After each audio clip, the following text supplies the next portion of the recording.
going on, everybody? What is today? Tuesday, February 25th, 2025. And as you can tell, it is the Packaging Today show. It's just me. I'm here. I'm all alone. Corey and Avelio couldn't make it today, which is totally fine. And I'm going to be breaking down an article that I read recently in The Guardian around what is happening with retailers and EPR taxes over in the UK, and what are some lessons that we can maybe learn over here as we are launching this. Let's go.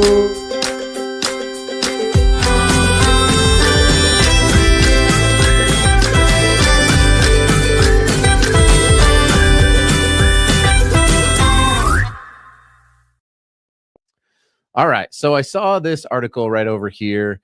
It is M&S, which stands for, I believe it's Marks and Spencer. Their CEO says that UK retailers are being rated like a piggy bank over planned tax rises. So this is Stuart Machin, I think is how you say his name.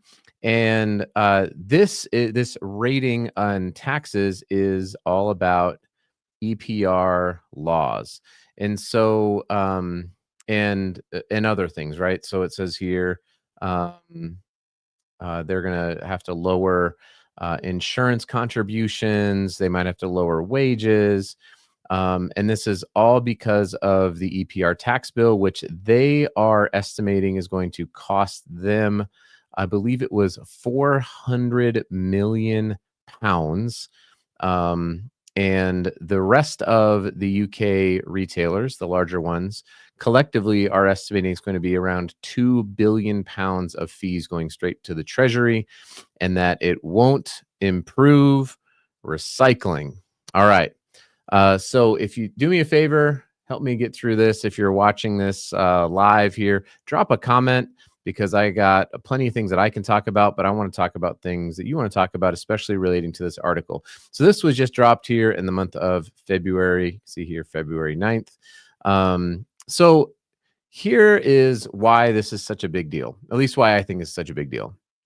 So with the help of some advanced reasoning tools in ChatGPT, shout out to my buddy Sia Mali for helping me navigate some of these things. I wanted to figure out, like, well, what does this mean for a retailer like, what is it, Marks and, did I say Marks and Spencer? Is that what it is here? Yeah, Marks and Spencer. What does this mean for a retailer? What are the revenues? What are traditional, profit margins look like?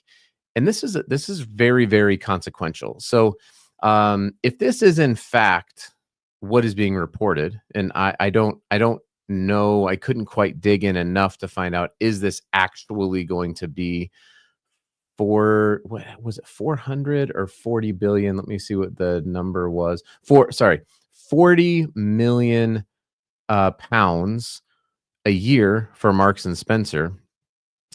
This is a company that does roughly 10 billion pounds in revenue a year, which, so, you'd think 40 million into 10 billion, that's like 0.4% of their revenue. Seems like they can afford to take that, especially in the name of advancing recycling. However, when I was looking further into it, I found out that the retailers' profit margins in the UK are somewhere around 3.5%, which means that this is roughly 11 to 12% of their profit margin is going to be going towards EPR fees, which is a lot. It's a lot for any company to take on.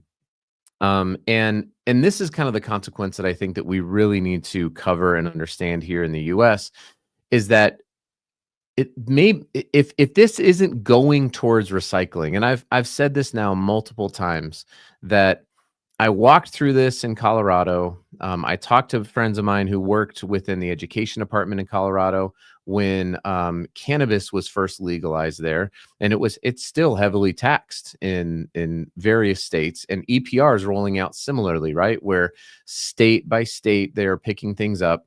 And the idea is we can get this passed because it's going to go to something that is altruistic. In Colorado, it was, we're going to improve funding for education. The problem is that a lot of that money does not end up in education the way that we think it's going to end up in education. It's not like, Colorado all of a sudden received this windfall of cash that 100% of it went to like the kids, right? There's a whole bunch of various things that circle around, education. And so my fear is that we're going to collect all of this money, which is going to result probably in lost wages, lost jobs. Like the CEO here is saying, like, we might have to stop some of our insurance contributions. There are consequences to these decisions when we make them. In the case of Marks and Spencer, it's around 1,600 jobs. That's the equivalent within the retail sector, using about 20 to 25,000 pounds a year as an average retail worker. This is just what I learned from ChatGPT. But we'll say it's 1,200 to 1,500 to 1,600 jobs that maybe those get cut in order for them to maintain it. You're not talking about a high profit margin business. Similarly here, when we look at retail, when we look at food production, when we look at beverage production, these are not high margin businesses. A lot of these people are running these on pretty thin margins. And then we're going to give them not only increases with potential tariffs, and we don't know what's going to happen with that. We're going to have increases with EPR fees. We're going to be decreasing access to cheaper materials like plastic. Plastic tends to be a cheaper material. Polystyrene, for example, was just recently banned in Portland and Rhode Island, and we're going to take away access to that. And again, I'm not saying that, hey, this is a terrible idea to take away these materials, because they do have largely negative consequences environmentally, but there are negative consequences economically.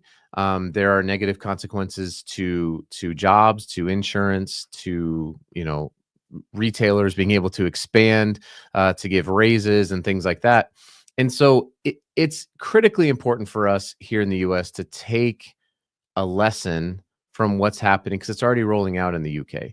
And I would highly, highly, highly recommend getting in touch with my friends over at Lorax, because they're over in the UK, and this is all they do. This is not some sort of sponsored segment, but this is all they do over there. And one of the biggest problems that companies are having here is, how do we navigate state by state what we have to report, when we have to report it? So, for example, we've said this 57 different times here on this show. The state of Oregon, by the end of next month, is asking for you to report your data, your packaging data, to the state, so they can collect it, so they can start organizing what it's going to look like and start assessing different fees based on the types of packaging that you're using. So far, this is rolling out across Minnesota, Colorado, Oregon, California. I'm probably forgetting one in there, but you're gonna have to navigate it state by state. Well, this is already happening over in the UK, and Lorax is a software that is helping companies navigate that. And so if you want to understand what the potential consequences are of your current packaging, I think it's a great place to start, is to go chat with them and say, hey, what are we looking at, right? Like, I'm sure they have some sort of initial conversation they can have, looking at your data. If you don't know your packaging data, again, we've been over this 1,000 times, you have to know it. It's just a non-negotiable at this point. You have to know what it is, because you don't want to be paying unnecessarily fee. If you have to pay 40 million pounds or $40 million in EPR fees, don't you want to know how to reduce that? Don't you want to know what that's going to look like? And maybe you reduce your fees, but you increase your packaging spend because you switch materials. But at the end of the day, you end up saving money. I can't tell what that's going to be brand to brand, but I can tell you that this is a conversation that CFOs and CEOs of large corporations are having right now today.